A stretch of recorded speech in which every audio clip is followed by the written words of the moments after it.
সাহেব, আর কতদিন এভাবে চলবে? দিনের বেলাতেও গ্রামটাকে এখন কবরখানা মনে হয়। সন্ধ্যার আগেই সব ঘরের দরজা জানালা বন্ধ হয়ে যায়। ব্যবসা বাণিজ্য সব লাটে উঠছে।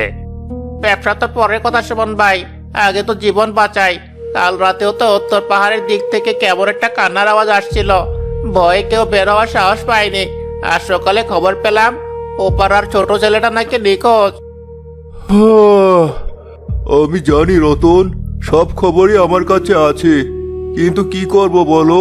পাহারা বসিয়েছিলাম, লাভ হয়নি। যারা পাহারা দিতে গিয়েছিল তারাও কেমন যেন ভয় পেয়েছিল। বলে রাতের বেলা এক অদ্ভুত ছায়ামূর্তি নাকি ঘুরতে দেখেছে।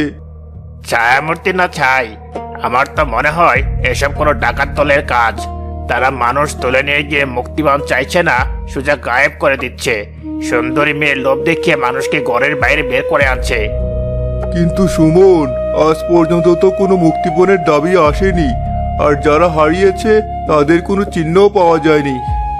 মোরল চাচা, দাদির কাছে শুনেছি আমাদের এই গ্রামে নাকি অনেক আগে এক ডাইনির উপদ্রব ছিল। সে নাকি ইচ্ছে মতো রূপ বদলাতে পারতো। এটা কি সেরকমই কিছু? চুপ করো নবীন, এই 21 শতকে এসে ডাইনি ভূতের গল্প শোনাচ্ছিস? মাথায় গোবর নাকি তোর? এসব অলৌকিক বলে কিচ্ছু নেই। নিশ্চয় এর পিছনে অন্য কোনো রহস্য আছে। নানু, সবাই খুব ভয় পেয়েছে তাই না? হ্যাঁ দিদি ভাই, ভয় পাওয়ারই তো কথা। চল আমরা তাড়াতাড়ি বাড়ি যাই, সন্ধে হয়ে আসছে।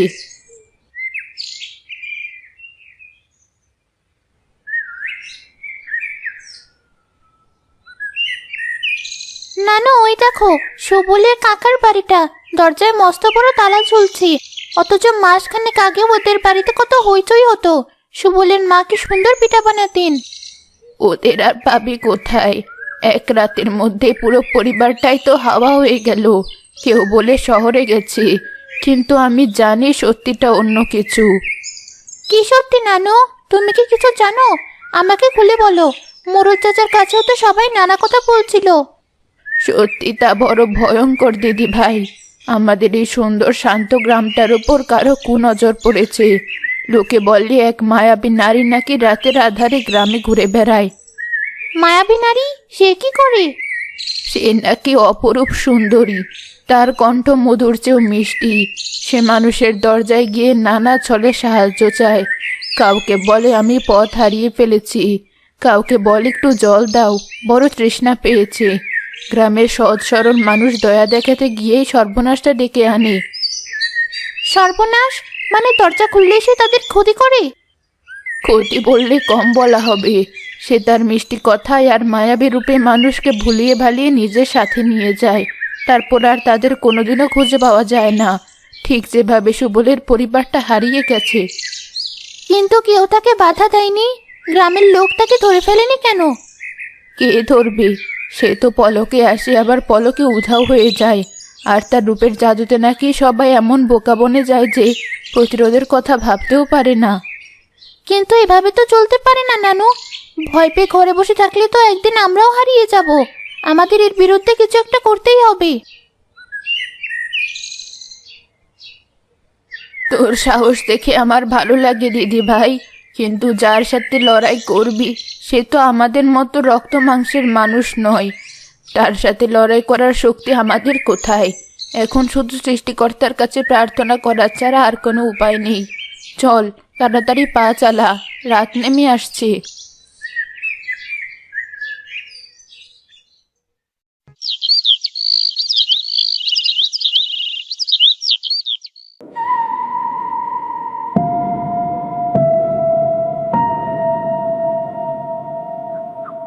ভেতরে কেউ আছো?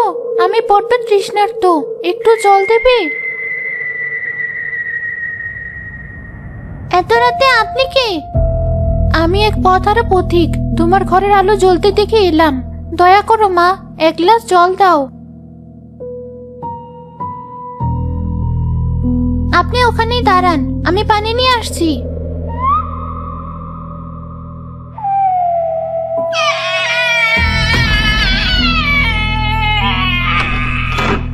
কি হলো? দরজা বন্ধ করলি কেন? খোল। আমাদের বাড়িতে জল নেই, চলে যান এখান থেকে। বটে, চিনে ফেলেছিস আমাকে? মেয়ে, তোর সাহস তো কম নয়। মনে রাখিস, এর ফল তোকে ভুগতে হবে। আমি আবার আসবো।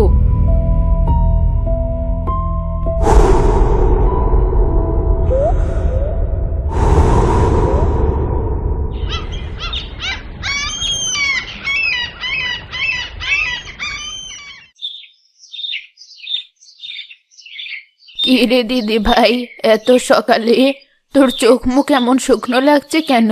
রাতে ঘুম হয়নি? নানু, তুমি ঠিকই বলেছিলে, সে এসেছিল। কাল রাতে আমাদের বাড়িতে এসেছিল। কে এসেছিল? সেই সেই মায়াবী নারী? হ্যাঁ নানু, ঠিক যেমনটা তুমি বলেছিলে। টকটকে লাল শাড়ি, হাতে জাদুর লণ্ঠন, আর কি মিষ্টি গলা। সে আমার কাছে জল চেয়েছিল। তুই দরজা খুলেছিলি? সর্বনাশ, তুই ঠিক আছিস তো? তোর কোনো ক্ষতি করেনি তো? না নানু, আমি ঠিক আছি। আমি খুব সাবধানে শুধু একটুখানি ফাঁক করেছিলাম, আর তখন আমি ওটা দেখতে পাই। কি দেখতে পেলি? ওর পা দুটো নানু, ঠিক যেমন তুমি বলেছিলে, একদম উল্টো। দেখেই আমি দরজা বন্ধ করে দিয়েছি। তারপর কি ভয়ঙ্কর গলা, আমাকে হুমকি দিয়ে গেছে। তুই আমার বুদ্ধিমতী দিদিভাই বললেই আজ বেঁচে গেছিস। আমার কথা যে তুই বিশ্বাস করেছিস, সেটাই তোর রক্ষা কবচ হয়েছে। কিন্তু নানু, এভাবে আর কতদিন? সে তো আমাকে হুমকি দিয়ে গেছে, সে আবার আসবে। শুধু আমাকে নয়, গ্রামের অন্য কাউকেও সে ছাড়বে না। আমাদের কিছু একটা করতেই হবে। কিন্তু আমরা কি করতে পারি বল? ওটা তো কোনো সাধারণ শত্রু নয়। আচ্ছা নানু, তুমি কি এই ধরনের ডাইনিদের ব্যাপারে আরো কিছু জানো? ওদেরকে হারানোর কি কোনো উপায় নেই? হ্যাঁ, একটা কথা মনে পড়ছে। আমার দাদি বলতেন, এই ধরনের মায়াবী ডাইনিদের সমস্ত শক্তি আর জাদু তাদের নিজেদের শরীরের মধ্যে থাকে না। তাদের শক্তি কোনো না কোনো বিশেষ বস্তুর মধ্যে লুকানো থাকে। বিশেষ বস্তু? যেমন? যেমন ধর, কোনো জাদুর আয়না, বা একটা বিশেষ কেশ বিন্যাস করা চিরুনি, কিংবা কোনো পুরনো বাক্স। সেই জিনিসটাই তাদের প্রাণের উৎস। যদি কোনোভাবে সেই জিনিসটা নষ্ট করে দেওয়া যায়, তাহলে ডাইনিও শেষ হয়ে যাবে, তার সব জাদু শেষ হয়ে যাবে। তার মানে কাল রাতে যে ডাইনিটা এসেছিল, তারও এমন কোনো জাদুর বস্তু আছে? তার হাতের ওই লণ্ঠনটা? হতেই পারে। ওই লণ্ঠনের আলোতেই তো সে মানুষকে সম্মোহিত করে। খুব সম্ভবত ওই লণ্ঠনটাই তার শক্তির উৎস। তাহলে তো আমাদের লক্ষ্য এখন একটাই, ওই লণ্ঠনটা। কিন্তু তার জন্য আগে জানতে হবে ডাইনিটা দিনের বেলা কোথায় থাকে। আমি আজই এর খোঁজ বের করব। না মিনা, তুই একা কোথাও যাবি না। এটা খুব বিপজ্জনক। ভয় পেও না নানু, আমি খুব সাবধানে থাকবো। দিনের বেলা তো সে তার আসল কুৎসিত রূপে থাকে, তাই না? সে নিশ্চয়ই সবার চোখের আড়ালে কোথাও লুকিয়ে থাকে।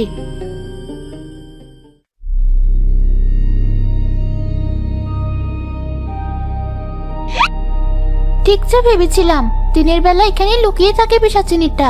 এবার দেখতে হবে ভিতরে সে কি করে।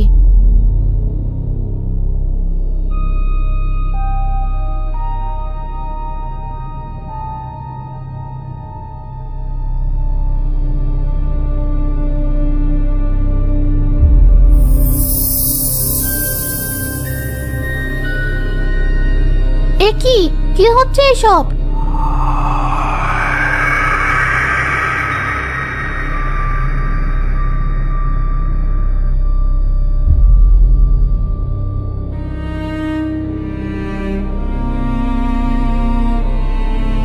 হা হা হা হা হা, কি তাজা আত্মা সব!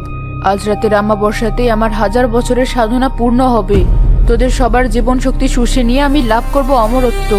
তখন এই দুনিয়ায় আমাকে হারানোর মতো আর কেউ থাকবে না।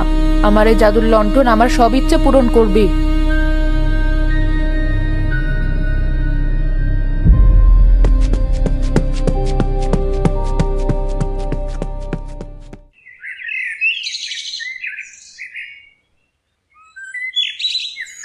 মোড়ল চাচা, আমি সব জেনে গেছি। আমি জানি আমাদের গ্রামের নিখোঁজ মানুষগুলো কোথায় আছে। কি জেনেছিস তুই? কোথায় তারা? গ্রামের শেষে যে পোড়া বাড়িটা আছে, সেখানেই সবাইকে একটা ডাইনি আটকে রেখেছে। আবার সেই ডাইনির গল্প? তোকে না বললাম এসব কাল গল্পের কথায় কান দিবি না? নিশ্চয় কোনো ডাকাত দল আটকে রেখেছে। না সুমন চাচা, আমি নিজের চোখে দেখেছি যে সুন্দরী নারীর কথা সবাই বলে সে আসলে একটা রূপ বদলকারী ডাইনি। আমি আজ দুপুরে তাকে নিজের রূপ বদলাতে দেখেছি। সে কি ভয়ঙ্কর দেখতে, আর আমাদের গ্রামের সবাইকে সে জাদুর দড়ি দিয়ে বেঁধে রেখেছে। আমার ভাইও কি ওখানে আছে মিনা? তুই দেখেছিস ওকে? হ্যাঁ হারুন চাচা, আমি অনেককেই দেখেছি, তারা সবাই অজ্ঞান হয়ে পড়ে আছে। ডাইনিটা বলছিল আজ রাতেই সে নাকি সবার আত্মা দিয়ে অমর হওয়ার জাদু সম্পন্ন করবে। আমাদের হাতে একদম সময় নেই। একটা বাচ্চা মেয়ের কথা শুনে আমরা নিজেদের জীবন বাজি রাখতে যাব? ও হয়তো ভয়ে কিছু ভুল দেখেছে, নয়তো বানিয়ে বলছে। পোড়া বাড়িতে এমনিতেই ভয় লাগে, দিন দুপুরেও মানুষ ছায়া দেখে চমকে ওঠে। সুমন, তুমি আমার নাতনিকে অবিশ্বাস করো না। ও যা বলছে সব সত্যি। গত রাতে ওই ডাইনি আমাদের বাড়িতেও এসেছিল। মিনা নিজের বুদ্ধির জোরে বেঁচে ফিরেছে। শুধু তাই নয়, আমি এটাও জেনে গেছি ওকে কিভাবে হারানো যাবে। ওর সমস্ত শক্তি লুকিয়ে আছে ওর হাতের ওই জাদুর লণ্ঠনটার মধ্যে। আমি নিজের কানে ওকে বলতে শুনেছি, আমরা যদি সবাই মিলে একসাথে গিয়ে ওই লণ্ঠনটা ভেঙে ফেলতে পারি, তাহলে ডাইনির সব শক্তি শেষ হয়ে যাবে। তোর চোখে আমি সত্যি দেখতে পাচ্ছি মিনা। আর ভয় পেয়ে ঘরে বসে থেকে একে একে শেষ হয়ে যাওয়ার চেয়ে লড়াই করে মরা অনেক সম্মানের। তোর কথা যদি সত্যি হয় তাহলে আজ রাতে এই গ্রামের ইতিহাস পাল্টে যাবে।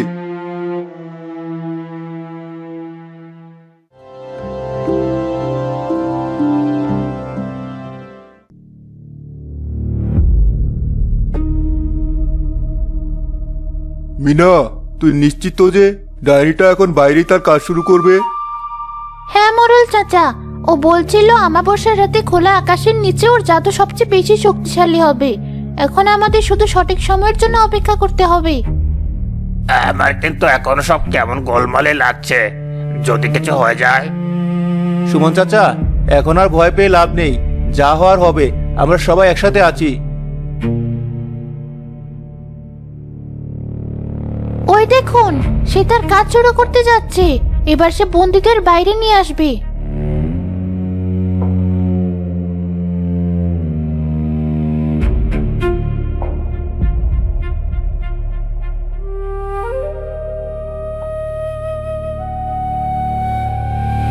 ওঠো হে প্রেতাত্মারা, জাগো হয়ে অন্ধকারের শক্তিরা। আজ আমি তোমাদের দিচ্ছি এই তাজা প্রাণগুলো। এদের আত্মা গ্রহণ করো আর আমাকে দাও অমরত্বের শক্তি। এখন কি করতে হবে মিনা? আমাদের ওকে অন্যমনস্ক করতে হবে। আপনারা কয়েকজন মিলে বাড়ির পেছন দিক থেকে জোরে চিৎকার করুন আর ঢিল ছুটতে থাকুন। ডাইনিটা যখন ওদিকে মনোযোগ দেবে, আমি তখন সামনে দিয়ে গিয়ে লণ্ঠনটা ভাঙার চেষ্টা করব। না, তুই একা যাবি না, এটা খুব বিপজ্জনক। আমাকেই যেতে হবে মোরল চাচা, কারণ আমি জানি ঠিক কোন জিনিসটাকে আঘাত করতে হবে। আপনারা শুধু আমাকে একটু সময় করে দিন, আমার উপর বিশ্বাস রাখুন। বশির মোড়ল আর কথা বাড়ান না। তিনি নবীন আর আরো কয়েকজন যুবককে নিয়ে বাড়ির পেছন দিকে চলে যান। বাড়ির পেছন দিক থেকে প্রচন্ড হট্টগোল আর ঢিল ছোড়ার শব্দ শুরু হয়। এই কেড়ে ওখানে বের হ, সাহস থাকলে সামনে আয়। কারা ওখানে? কোন শয়তানের এত সাহস যে আমার আচারে বাধা দেয়? দাঁড়া, তোদের আমি আজ কাঁচা চিবিয়ে খাবো।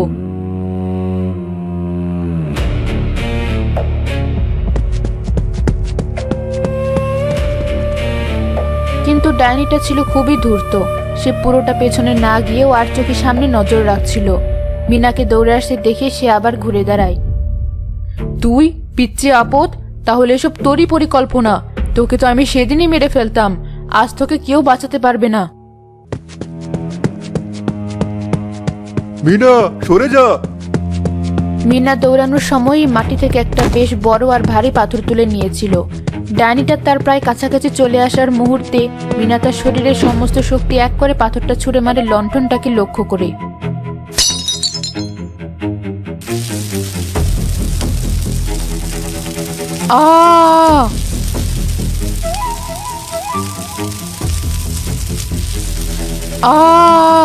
না, এ হতে পারে না। আমার শক্তি, আমার অমরত্ব, আমার 1000 বছরের সাধনা।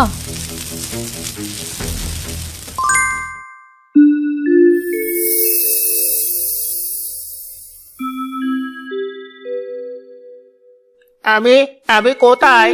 কি হয়েছিল আমার?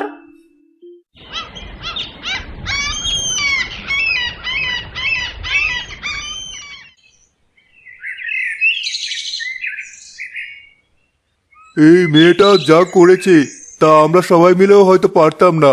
ও শুধু আমাদের হারিয়ে যাওয়া স্বজনদের ফিরিয়ে আনেনি, ও পুরো গ্রামটাকে এক ভয়ঙ্কর অভিশাপের হাত থেকে মুক্ত করেছে।